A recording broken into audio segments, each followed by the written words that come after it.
तयार आहे उन्हाळी वाळवण साठवणीमधील साबुदाणा खीर पापड। हे पापड तुम्ही वर्षभरासाठी उपवासासाठी स्टोअर करून ठेवू शकता। ही रेसिपी मी तुम्हाला 1 किलोच्या प्रमाणामध्ये दाखवत आहे।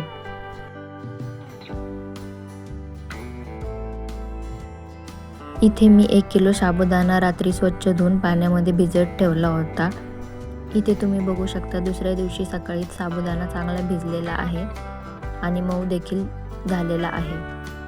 तो आता आपण मोकळा सुटसुटीत करून घेऊयात।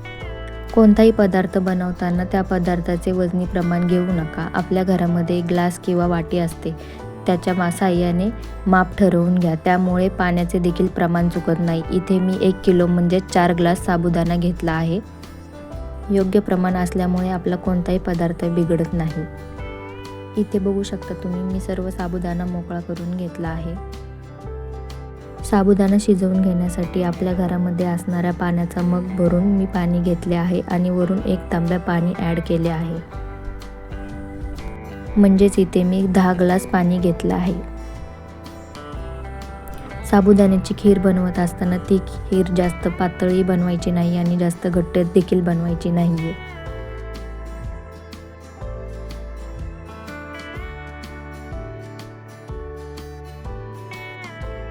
इथे मी गॅसवर पाणी उकळवून घेण्यासाठी पातेलं ठेवणार आहे आणि पाण्याला उकळी फुटण्यासाठी त्यावरती झाकण ठेवणार आहे।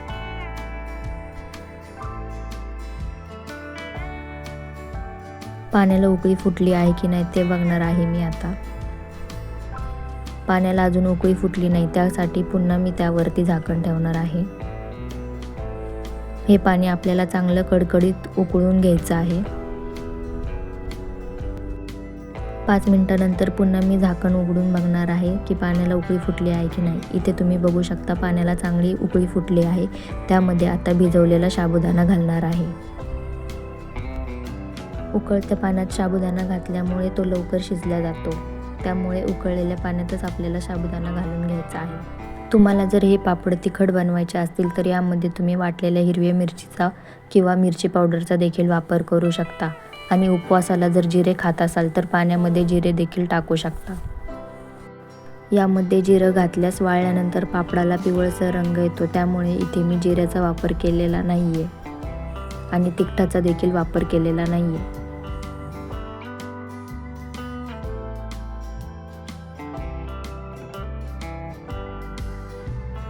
इथे बघू शकता तुम्ही सर्व साबुदाणा मी पाण्यामध्ये टाकला आहे आणि त्यानंतर साबुदाणा चांगला मिक्स करून घेणार आहे।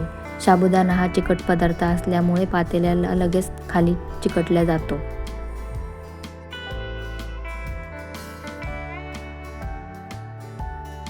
आणि चवीनुसार मीठ टाकणार आहे। मीठ तुम्ही तुमच्या अंदाजाने घाला। शक्यतो उन्हाळी वाळवण करताना पदार्थांमध्ये मीठ हे कमीच वापरा, वाळवल्यानंतर पदार्थ हे खारट होतात। मीठ घातल्यानंतर सर्व साबुदाणा चांगला हलवून घेणार आहे आणि मीडियम गॅसवर साबुदाणा शिजवून देणार आहे।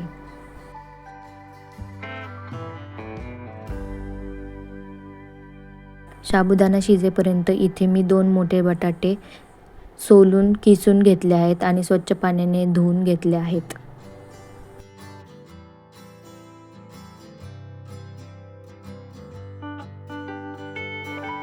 इथे तुम्ही बघू शकता साबुदाणा आपला अर्धा शिजत आलेला आहे। आता त्यामध्ये मी किसलेल्या बटाट्याचा किस घालून घेणार आहे।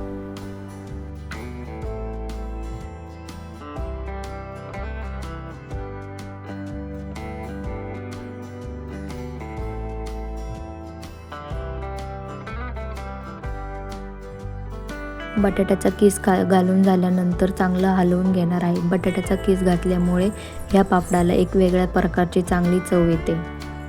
बटाट्याचा किस घालून झाल्यानंतर हे मिश्रण आपल्याला 10 ते 15 मिनिटे चांगलं शिजवून घ्यायचं आहे आणि मधून सारखं हलवत राहायचं आहे, जेणेकरून पातेल्याला चिकटणार नाही। उन्हाळी वाळवणातील उपवासासाठी केली जाणारी सर्वात सोपी रेसिपी आहे।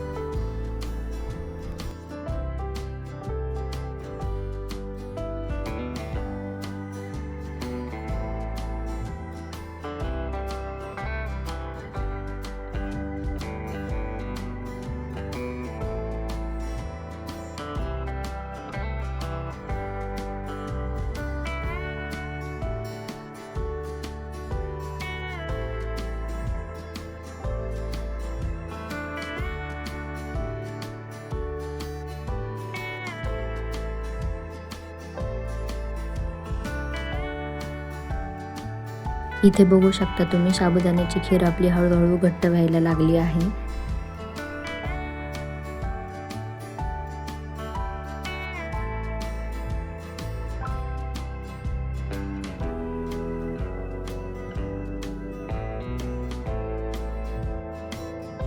साबुदाण्याची खीर आपली तयार झाली आहे. ती आता 5 ते 10 मिनिटं थंड करायला ठेवूयात. त्यानंतर याचे पापड घालूयात. पापड करण्यासाठी इथे मी टेरेसवर प्लास्टिकचा कागद टाकून घेतला आहे. त्यावरती पापड घालणार आहे आणि हे पापड आपण पळीने घालणार आहे, त्यामुळे त्याला पळी पापड देखील म्हणू शकता. इथे बघू शकता तुम्ही मिश्रण आपले चांगले घट्ट झाले आहे. त्याचे आता आपण पापड घालून घेऊयात. पापड घालताना इथे मी तुम्हाला जवळून दाखवते. बघू शकता तुम्ही पापड किती चांगल्या प्रकारे कागदावर पसरल्या जात आहे. पाण्याचे प्रमाण योग्य असल्यामुळे कागदावर पापड घालताना तो घातल्या जास्त पसरत देखील नाहीये. पळीने कागदावर मिश्रण घालताच पापड तयार होते. वरून पळीने फिरवायची गरज देखील पडत नाहीये आणि गोल आकारात पापड तयार होतोय. इथे तुम्ही बघू शकता. आणि हे पापड करत असताना शक्यतो जाडच ठेवा, पातळ करू नका, कारण की वाळल्यानंतर पातळ पापड झाल्यास तो कागदालाच चिकटून राहतो. इथे बघू शकता तुम्ही किती पांढरे शुभ्र पापड दिसत आहेत.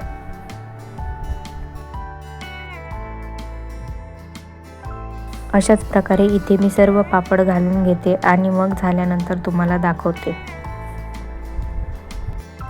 साबुदाणा खीर पापड बनवत असताना हे पापड बनवण्यासाठी जास्त मेहनत घ्यावी लागत नाही. अगदी कमी साहित्यात आणि झटपट होणारी ही रेसिपी आहे. हे पापड आपल्याला उन्हामध्ये 2 दिवस वाळवून घ्यायचे आहेत, त्यामुळे वर्षभर चांगले टिकून राहतील.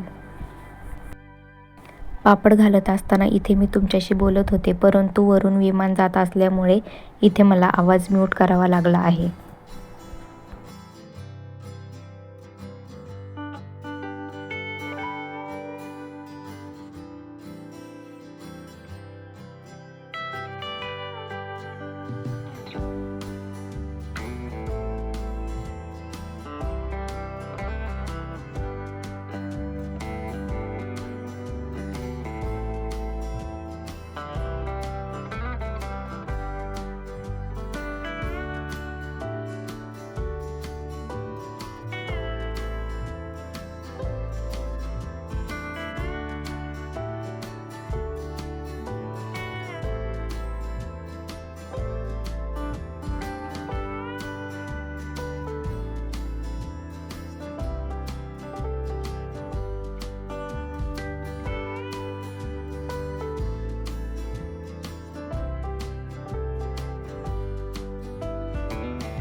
अशा प्रकारे इथे मी सर्व पापड करून घेतले आहेत. बघू शकता तुम्ही किती पांढरे शुभ्र पापड दिसत आहेत.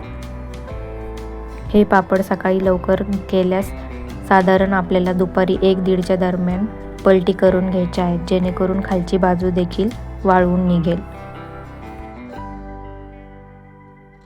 दुपारी 1-1:30च्या दरम्यान सर्व पापड मी पलटी करून घेतले आहेत. इथे तुम्ही बघू शकता पापड पांढरे असल्यामुळे आणि ऊन जास्त असल्यामुळे रिफ्लेक्ट होत आहे, त्यामुळे व्हिडिओमध्ये क्लिअर दिसत नाहीये.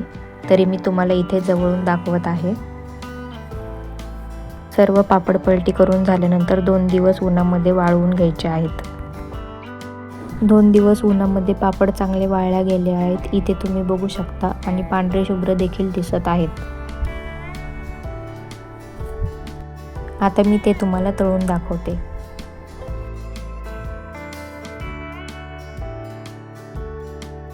गॅसवर कढईमध्ये आधीच तेल गरम करायला ठेवलं होतं। तेल गरम झालं आहे, त्यामध्ये आता पापड टाकणार आहे।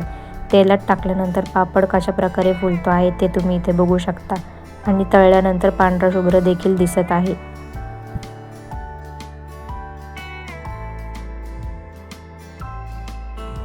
अशा प्रकारे इथे मी 4-5 पापड तळून घेते आणि मग तुम्हाला दाखवते।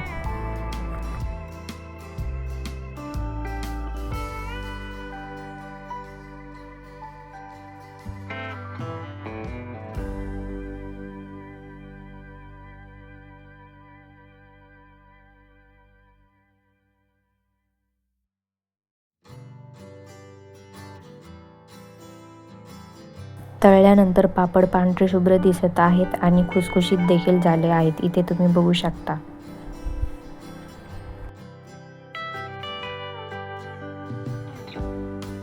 इथे मी तुम्हाला पापड तोडून देखील दाखवते। एकदम कुरकुरीत असा आवाज येत आहे। आजूबाजूचा आवाज असल्यामुळे इथे मी म्यूट केला आहे। रेसिपी आवडल्यास व्हिडिओला लाईक, शेअर, कमेंट आणि सबस्क्राईब करायला विसरू नका। धन्यवाद।